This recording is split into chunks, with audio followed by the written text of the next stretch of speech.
Olá, crianças do quarto ano. Hoje nós iremos revisar os conteúdos do capítulo 3 de língua portuguesa. O primeiro conteúdo é o conto. O conto é um texto narrativo do gênero literário. Ele tem um foco em um fato ou um determinado acontecimento. É uma história de ficção, é uma história fantasiosa que faz de conta, contada para as crianças, ou seja, é uma história inventada. Os contos possuem um narrador, que é quem conta a história, e um enredo, ou seja, a história é dividida em começo, meio e fim.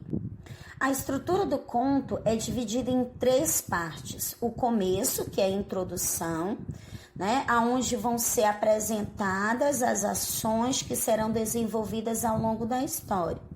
Também na introdução vai ser apresentado o local, tempo, personagem e o acontecimento que será desenrolado ao longo da história. O meio, que é o desenvolvimento formado pela parte do diálogo entre as personagens e onde vai se desenvolver a ação entre as personagens, o problema. E o clímax, que é o fim, que é o encerramento da narrativa. E os elementos que constituem o conto são, primeiro, o espaço, que é o local onde vai se desenvolver a história, Pode ser numa casa, numa rua, num parque e etc. O tempo, que é onde se passa a narrativa, sendo classificado em tempo cronológico, que é o exterior, e o tempo psicológico, que é o interior. E o foco narrativo, que é onde se trata do narrador.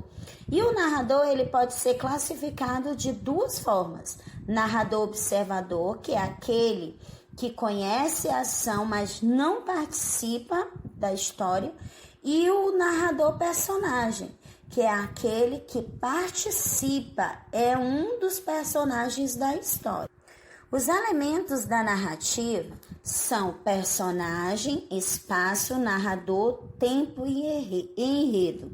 Então, todas as narrativas são necessárias ser compostas por esses 5 elementos, tá? E começando, vamos falar um pouco mais do enredo. O enredo é o fato principal da história, o elemento fundamental da narrativa, ou seja, é o conjunto de fatos que vão acontecer e que vão estar ligados entre si. São as ações dos personagens. O espaço é o lugar em que a história vai acontecer, tá? E é importante que o leitor esteja situado quanto ao local. Aonde a história está se passando? É na rua, na praça, numa casa? Nós temos também o tempo, tá? Que diz respeito às ações que vão acontecer, e o tempo é dividido em cronológico, que está relacionado à passagem das horas, dos dias, meses, anos e etc.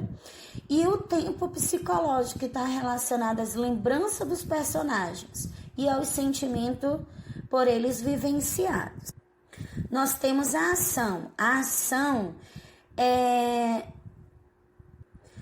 tudo aquilo que as personagens vão fazer durante a narrativa. O que falam, os seus pensamentos, suas ações. Então, esses são os 5 elementos que compõem a narrativa. Não esqueçam: personagem, espaço, narrador, tempo e enredo. O próximo assunto é discurso direto e indireto. Discurso direto, as personagens falam diretamente umas com as outras, em um diálogo, uma conversa. Cada fala constitui um parágrafo, introduzido por um travessão. Exemplo: ontem não fiz os trabalhos de casa, espero não ficar de castigo. podemos observar que há uma conversa entre os dois personagens. No discurso indireto, as personagens não falam diretamente, mas através de um narrador. No exemplo, a Mafaldinha narra a conversa que teve com seu amigo. Na segunda, o Manelinho contou-me que não fizera os trabalhos de casa no dia anterior e que esperava não ficar de castigo. Podemos observar que no discurso direto, Manelinho e Mafalda conversam um com o outro em um diálogo, em uma conversa direta. No discurso indireto, apenas podemos observar que Mafalda, sua fala é representada através de um balão e expressa pelo narrador. E por último, nós temos o uso de mas sem o i, que dá a ideia de oposição, que pode ser substituído por contudo, porém, entretanto, todavia, não obstante. Exemplo, João trabalha muito, mas ganha pouco. Disse que ia ao teatro, mas não foi. Podemos observar que o uso do mas sem o i dá uma ideia de oposição, ou seja, de sentido contrário. Nós podemos substituir a palavra mas por contudo, porém, entretanto, todavia, ou não obstante, que o sentido da frase não vai mudar.